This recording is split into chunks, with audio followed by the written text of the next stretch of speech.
Enquête partielle réalisée au Centre national des équipements CNU. 5.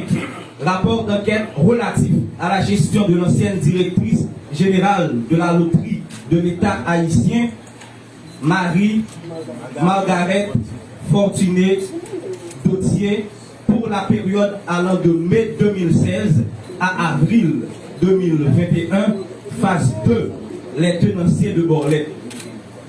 6. Rapport d'enquête sur la gestion des matériels et équipements de la mairie de Wanamé par le maire Luma Démétrius. 7. Rapport d'enquête sur les contrats de location de bâtiments logeant le ministère de l'Éducation nationale et de la formation professionnelle. 8. Rapport d'enquête sur le patrimoine du sénateur de la République, de l'ancien sénateur de la République, Nenel Kassi. 9. Rapport d'enquête sur les cartes de débit et autres biens du Sénat de la République. 9. Rapport d'enquête sur l'acquisition par l'Office national d'assurance vieillesse, ONA, d'une propriété fonds et bâtisses pour la somme de plus de 86 millions de gourdes devant loger une école de formation continue. Et 11. Pour finir, rapport d'enquête sur les soupçons de corruption entourant les contrats de location de véhicules conclus par l'Office national d'assurance vieillesse, ONA, entre juillet 2021 et février 2023. Mesdemoiselles, mesdames et messieurs de la presse, parlée, écrite et télévisée, vous qui nous suivez en présentiel et en distanciel, voilà donc qui met fin à la cérémonie officielle d'aujourd'hui. L'unité de lutte contre la corruption vous remercie de votre présence et vous donne rendez-vous à très bientôt. Merci beaucoup.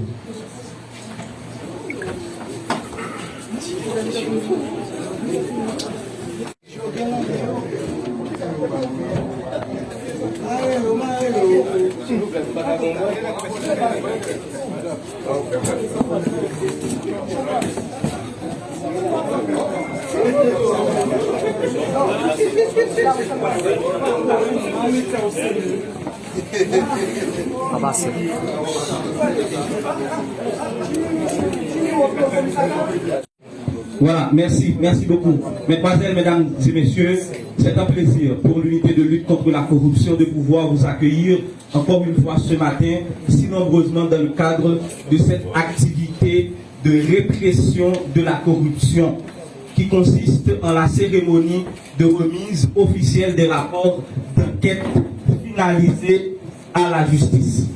Pour ce faire, rapidement, nous vous souhaitons la plus cordiale bienvenue, mesdemoiselles, mesdames et messieurs de la presse, parlée, écrite et télévisée. Et comme vous le savez, nous allons commencer avec notre hymne national et notre ingénieur est prié de passer pour nous l'instrumental pendant qu'on se met debout, s'il vous plaît.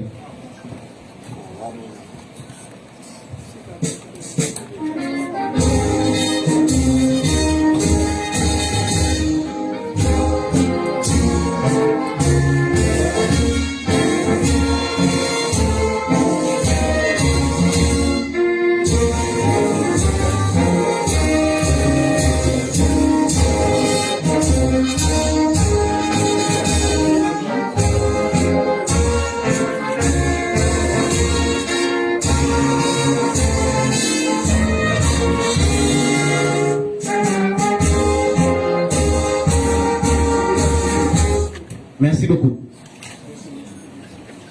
Mesdemoiselles, mesdames et messieurs, vous qui nous suivez, notre ingénieur fait un check-up pour nous, s'il vous plaît, dans le son. Vous qui nous suivez en direct à travers les différents réseaux sociaux, nous ne sommes pas sans savoir, toutes et tous, que l'unité de lutte contre la corruption détient deux grandes missions. Une mission à caractère préventif et une autre mission à caractère répressif, conformément au décret du 8 septembre 2004 qui porte la création de l'unité de lutte contre la corruption et également en toute conformité à la loi du 12 mars 2014 qui porte prévention et répression de la corruption. C'est en ce sens que se tient cette activité ce matin où des rapports d'enquête finalisés, travaillés minutieusement par les enquêteurs de l'unité de lutte contre la corruption vont être remis à la justice. Et pour ce faire, nous avons, comme vous pouvez le remarquer, le directeur général de l'unité de lutte contre la corruption qui est présent dans la salle. Il y a également le doyen du tribunal de première instance de Port-au-Prince et également le commissaire du gouvernement près le parquet du tribunal de première instance de Port-au-Prince. Mesdemoiselles, mesdames et messieurs, nous allons maintenant accueillir le directeur général de l'unité de lutte contre la corruption dans ses propos de circonstance.